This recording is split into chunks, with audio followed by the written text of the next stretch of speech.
में हुई थी और 1600 में भारत का सम्राट अकबर थे, क्योंकि इनकी मृत्यु 1606 या 1607 में हुई थी, थोड़ी सी मिस हो रहा है, 1606-7 में हुई थी। इसलिए 1600 में ईस्ट इंडिया कंपनी का स्थापना के समय भारत के सम्राट अकबर थे। ब्रिटिश सम्राट जेम्स प्रथम का दूत बनकर भारत में व्यापारिक कोठी स्थापित करने के उद्देश्य से जहांगीर के दरबार में आने वाला ब्रिटिश नागरिक कौन था? तो जहांगीर के दरबार में कैप्टन हाकिंस आया था 1608 में। तो कैप्टन हाकिंस किसके दरबार में आए थे? तो जहांगीर के दरबार में आए थे। यह भी प्रश्न पूछा जाता है। फिर ब्रिटिश ईस्ट इंडिया कंपनी के द्वारा भारत में प्रथम अस्थायी कारखाना मुसलीपट्टनम 1611 ईस्वी में मुसलीपट्टनम में खोला गया था। जबकि प्रथम अस्थायी की बात किया जाए तो यह कारखाना सूरत में 1613 ईस्वी में स्थापित किया गया था।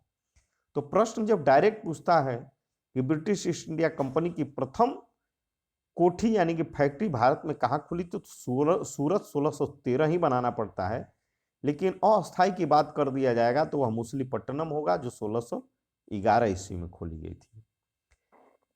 ईस्ट इंडिया कंपनी के किस अंग्रेज गवर्नर को औरंगजेब द्वारा भारत से निष्कासित कर दिया गया था? तो भारत से निष्कासन औरंगजेब ने किया था सर जॉन चाइल्ड को। हैमिल्टन द्वारा सफल उपचार किए जाने के कारण, हैमिल्टन डॉक्टर का नाम था, हैमिल्टन सफल उपचार किया था मुगल बादशाह फर्रुखसियर को, जिस सफल उपचार के कारण ईस्ट इंडिया कंपनी के लिए फर्रुखसियर ने उसे 1717 में महाधिकार पत्र जारी कर दिया था। तो कंपनी को महाधिकार पत्र किसने जारी किया था? तो मुगल बादशाह फर्रुखसियर ने हैमिल्टन डॉक्टर के द्वारा सफल उपचार करने के खुशी में। 1661 ईस्वी में इंग्लैंड के राजा चार्ल्स द्वितीय का विवाह पुर्तगाली राजकुमारी कैथरीन के साथ हुआ था।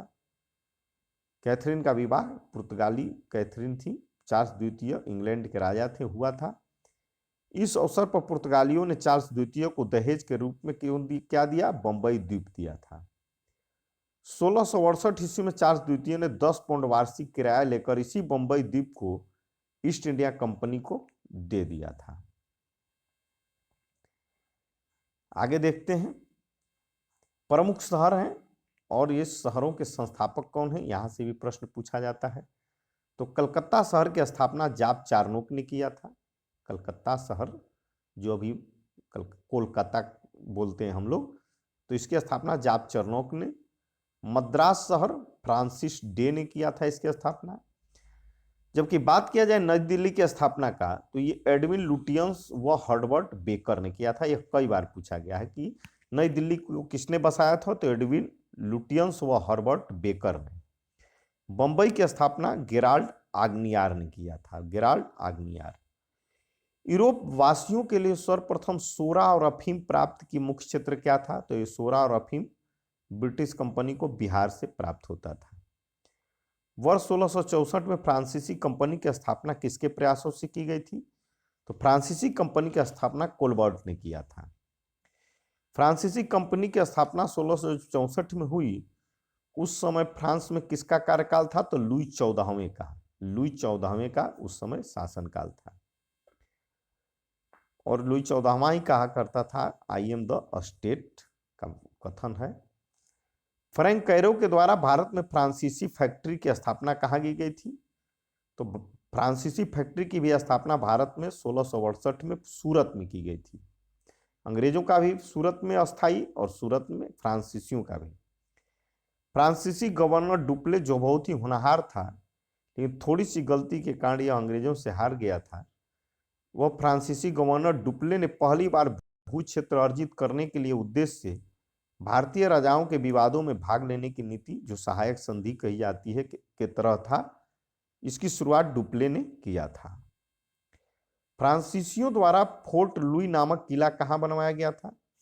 तो फोर्ट लुई किला जो है फ्रांसीसियों के द्वारा पांडिचेरी में बनाया गया था। पांडिचेरी का प्रथम फ्रांसीसी गवर्नर कौन था? तो फ्रांको मार्टिन था। फ्रांसीसियों का प्रथम गवर्नर फ्रांको मार्टिन। पुर्तगालियों को सौली के स्थान पर किस अंग्रेज अधिकारी ने पराजित किया था? तो पुर्तगालियों को सौली में थॉमस बेस्ट ने पराजित किया था, थॉमस बेस्ट। वांडीवास का युद्ध कब हुआ था? 1760 ईस्वी में। इसमें अंग्रेजों ने फ्रांस को पराजित कर दिया था वांडीवास के युद्ध में। कर्नाटक का युद्ध, कर्नाटक का 3 युद्ध हुआ था फ्रांस और अंग्रेजों के बीच। यह किसके मध्य लड़ा गया था? तो अंग्रेज और फ्रांसीसियों के बीच। प्रथम कर्नाटक युद्ध किस संधि के माध्यम से समाप्त हुआ था? तो प्रथम कर्नाटक युद्ध एक्सला-सैपल की संधि से समाप्त हुआ था, जो 1748 ईस्वी में हुआ था। अब तीनों कर्नाटक युद्ध को एक विस्तृत देख लेते हैं। तो प्रथम कर्नाटक युद्ध था वह 1746 से 1748 तक लड़ा गया था। इसका मुख्य कारण ऑस्ट्रिया के उत्तराधिकार का युद्ध था। इसकी अंत जो है एक्सला-सैपल की संधि 1748 ईस्वी के माध्यम से हुई और परिणाम अनिर्णित रहा था। जबकि दूसरा कर्नाटक युद्ध 1751 से 1755 के बीच हुआ था। यह इसका कारण कर्नाटक के उत्तराधिकार का युद्ध था। इसकी अंत पांडिचेरी के संधि से 1755 ईस्वी में हुई। इसमें भी अनिर्णित रहा, लेकिन ब्रिटेन मजबूत स्थिति में था। जबकि तीसरा कर्नाटक युद्ध 1758 से 1763 के बीच हुआ था। इसे सप्तवर्षीय युद्ध एवं औपनिवेशिक कारण माना जाता है। सप्तवर्षीय युद्ध भी 1768 से 1763 के बीच हुआ था। इसकी समाप्ति पेरिस की संधि 1763 ईस्वी में हुई थी और इसमें फ्रांस की पराजय हो गई थी। कंपनी का नाम, ब्रिटिश ईस्ट इंडिया कंपनी का नाम governor and company of merchants of London trading into the east Indies रखा गया था। इसी के साथ दोस्तों आज का हमारा सेशन एक महत्वपूर्ण समाप्त होता है। दोस्तों यदि वीडियो पसंद आया है तो लाइक करें, कमेंट करें और दोस्तों को भी शेयर करें। बहुत ही इंपॉर्टेंट क्वेश्चन से सजा हुआ एनसीईआरटी सार संग्रह का आपको चैनल पर दिया जा रहा है। थैंक यू दोस्तों, धन्यवाद।